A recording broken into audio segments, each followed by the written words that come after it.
अस्सलाम वालेकुम नाजरीन, मैं हूं हकीम फैसल और आप देख रहे हैं कलीम दुआखाना यूट्यूब चैनल, जिसके अंदर हम आपको आपकी बीमारियों का किचन से निहायत आसान और सादा और सस्ता इलाज बताते हैं जी।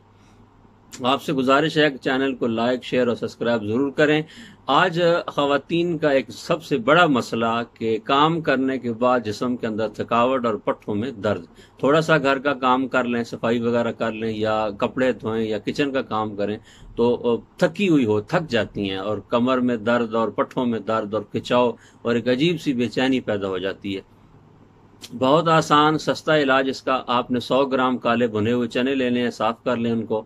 100 ग्राम बादाम और 100 ग्राम नारियल का पाउडर, नारियल कप लें और उसको कद्दूकश के ऊपर जो है कश करके बारीक कर लें। इन तीनों चीज़ों को, बादाम, नारियल और काले भुने हुए चने, इनको मिक्स करके ग्राइंड कर लें और मीठा हस्बे जायका, आप शक्कर डालना चाहें, मिश्री डालना चाहें, डाल के उसको रख लें जी। जार के अंदर महफूज कर लें।